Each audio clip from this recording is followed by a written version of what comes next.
આમ આદમી પાર્ટી દ્વારા હાલ ગુજરાતમાં ઠેક ઠેકાણે ગુજરાત જોડો જનસભા યોજવામાં આવી રહી છે અને ગુજરાતના ખૂણે ખૂણે આ સભાઓ યોજાઈ રહી છે। ત્યારે ગઈકાલે બોટાદના ગઢડામાં ગોરડકા ગામે આમ આદમી પાર્ટીની આ સભા યોજાઈ હતી અને બોટાદ જે છે એ હવે આમ આદમી પાર્ટી માટે ખૂબ મહત્વપૂર્ણ માનવામાં આવી રહી છે, કારણ કે જ્યારથી ઉમેશ મકવાણાએ પાર્ટીમાં બળવો પુકાર્યો છે ત્યારે હવે બોટાદની બેઠક આમ આદમી પાર્ટી માટે પ્રતિષ્ઠાના જંગ સમાન બની ગઈ છે। ત્યારે આ જે વિસ્તાર છે ત્યાં આમ આદમી પાર્ટીનો ઉમેદવાર કોણ હશે તેને લઈને પણ લોકોમાં ખૂબ રુચિ જોવા મળી રહી છે। લોકો જાણવા ઈચ્છે છે કે આમ આદમી પાર્ટી હવે આ વખતે આ ચૂંટણીના જંગમાં કોને પોતાના ઉમેદવાર તરીકે ઉતારે છે। ત્યારે આ બાબતને લઈને જ્યારે આમ આદમી પાર્ટીના નેતા રાજુ કરપડાને પ્રશ્ન પૂછવામાં આવ્યો ત્યારે તેમણે આ બાબતને લઈને ચોખવટ કરી છે અને અન્ય પણ ઘણા મુદ્દાઓ છે તેના પર તેમણે ચર્ચા કરી હતી। શું છે સમગ્ર વિગત જાણીએ અહેવાલમાં। જય હિન્દ, BSI TV ન્યૂઝ પર આપની સાથે હું છું નિધિ ગઢવી। આમ આદમી પાર્ટી દ્વારા હાલ ગુજરાત જોડો જનસભાનું આયોજન થઈ રહ્યું છે। 2 મહિનાની અંદર 2000 જેટલી જનસભા યોજવાનું આમ આદમી પાર્ટીનું આયોજન છે। ત્યારે ઠેક ઠેકાણે દરરોજ આમ આદમી પાર્ટી દ્વારા આ સભાઓ યોજવામાં આવે છે। ત્યારે ગઈકાલે બોટાદના ગઢડામાં ગોરડકા ગામે આ સભા યોજવામાં આવી હતી અને જેમાં આપણે અગાઉ વાત કરી એમ આ જે બેઠક છે બોટાદની બેઠક તે આમ આદમી પાર્ટી માટે હવે પ્રતિષ્ઠાનો જંગ બની ગઈ છે।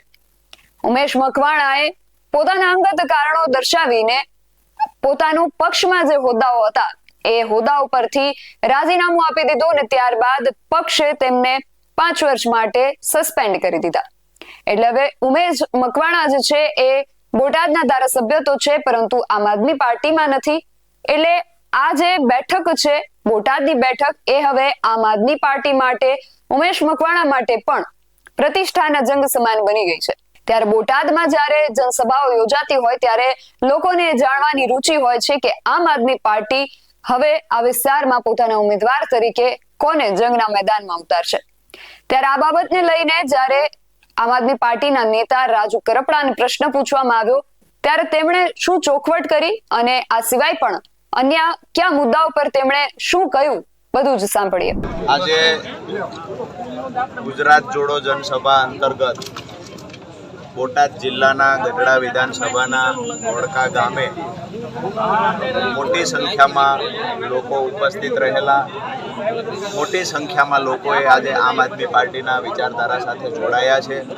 અહીંના જે સ્થાનિક પ્રશ્નો છે એ પ્રશ્નો મુદ્દે પણ લોકો સાથે ચર્ચા કરવામાં આવી છે। આમ આદમી પાર્ટી શું સંદેશ લઈને આવી છે, વિસાવદરની જનતાએ શું સંદેશ આપ્યો છે, આવનાર સમયમાં ખેડૂત, પશુપાલક, મજદૂર અને યુવાનો મહિલાઓની જે સમસ્યા છે આ તમામ મુદ્દાના નિરાકરણ માટે શું કરી શકાય આ તમામ બાબતે ચર્ચા કરવામાં આવી છે। અહીંયા સિંચાઈના પાણીનો જે મહત્વનો પ્રશ્ન છે એ મુદ્દે પણ ચર્ચા થઈ છે। સાથે જ આ વિસ્તારમાંથી મને જાણવા મળ્યું છે કે ક્યાંક ને ક્યાંક સ્માર્ટ મીટર લગાવી અને ઉદ્યોગપતિઓ ત્યાંથી નાના કારખાનેદારો ત્યાંથી વેપારીઓ ત્યાંથી ક્યાંક ને ક્યાંક હીરાનું કામ કરતા લોકો ત્યાંથી હીરાના નાના કારખાનાદારને ત્યાંથી ક્યાંક ને ક્યાંક સ્માર્ટ મીટર લગાવી અને રાત્રિનું જે વધારાનું બિલ આપવામાં આવ્યું છે 45 પૈસા પર યુનિટ એક્સ્ટ્રા ચાર્જ લગાવવામાં આવ્યો એ પણ એવરેજ 3 વર્ષ તો ક્યાંક ને ક્યાંક આ વિસ્તારમાં અનેક પ્રશ્નો છે પણ ચૂંટાયેલા ધારાસભ્ય હોય કે ચૂંટાયેલા સાંસદ સભ્ય હોય લોકો માટે અવાજ ઉઠાવતા નથી। પાર્ટી પ્રોટોકોલના નામે જ્યારે લોકો એમની પાસે ફરિયાદ લઈને જાય છે ત્યારે કહેવામાં આવે છે કે અમે ભાજપમાં છીએ, ભાજપ વિરુદ્ધ નહીં બોલી શકીએ।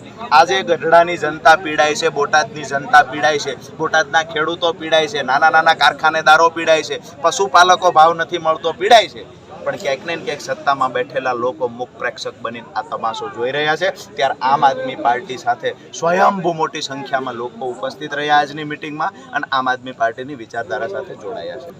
આજે અહીંયા જે સભા હતી ક્યાંક ને ક્યાંક હું એવું માનું છું કે આમ આદમી પાર્ટીમાંથી ધારાસભ્ય તરીકે ઉમેશભાઈ ચૂંટાણા હતા પણ ઉમેશભાઈએ પોતાનું સ્ટેન્ડ ક્લિયર કરી દીધું। આમ આદમી પાર્ટીએ સસ્પેન્ડ કરી દીધા પછી બોટાદ જિલ્લામાં બોટાદ વિધાનસભામાં ક્યાંક ને ક્યાંક 2 ગણો માહોલ જોવા મળતો હોય આવું મને લાગે છે।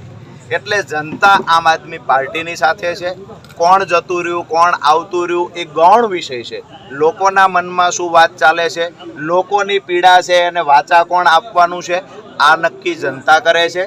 ધારાસભ્ય આવશે જશે એનાથી કોઈ લેવા દેવા નથી. અમારી વાત એ છે કે ખેડૂતોનો અવાજ અમે બનીશું, યુવાનોનો અવાજ અમે બનીશું, મહિલાઓ માટે અમે લડીશું અને આવનાર સમયમાં બોટાદના સ્થાનિક કોઈ પણ પ્રશ્ન હશે આમ આદમી પાર્ટીની ટીમ મજબૂતાઈથી લડશે. બોટાદની જનતા જે ઈચ્છે છે એવો ઉમેદવાર આવશે. જે ઉમેદવાર આવશે એ ભાજપની આંખમાં આંખ નાખીને વાત કરી શકશે. જે ઉમેદવાર આવશે એ ઉમેદવાર વિસાવદર વિધાનસભાની જેમ અહીંયાથી પણ ચૂંટાય છે અને જે ઉમેદવાર આવશે વિધાનસભામાં એના નામનો ડંકો વાગતો હશે. તો રાજુ કરપડાએ એવી ચોખવટ કરી છે કે અમારો જે પણ ઉમેદવાર હશે એ એવો હશે જે ભાજપના આંખમાં આંખ પરોવીને પ્રશ્ન પૂછી શકે છે. એ સિવાય પણ તેમણે જે સ્થાનિક મુદ્દાઓને લઈને પણ ચર્ચા કરી છે અને અન્ય પણ મુદ્દાઓ પર તેમણે ચર્ચા કરી હતી. આ સમગ્ર વિષયને લઈને તમારું શું માનવું છે અમને કમેન્ટ કરીને ચોક્કસથી જણાવજો. આવા જ વધુ અહેવાલો સાથે મળતા રહીશું. તમે મારી YouTube ચેનલને સબસ્ક્રાઇબ કરવાનું અને અમને Facebook અને Instagram પર ફોલો કરવાનું ભૂલશો નહીં. બાકી અવનવી અપડેટ્સ માટે આપ જોતા રહો BSN TV ન્યૂઝ. નમસ્કાર.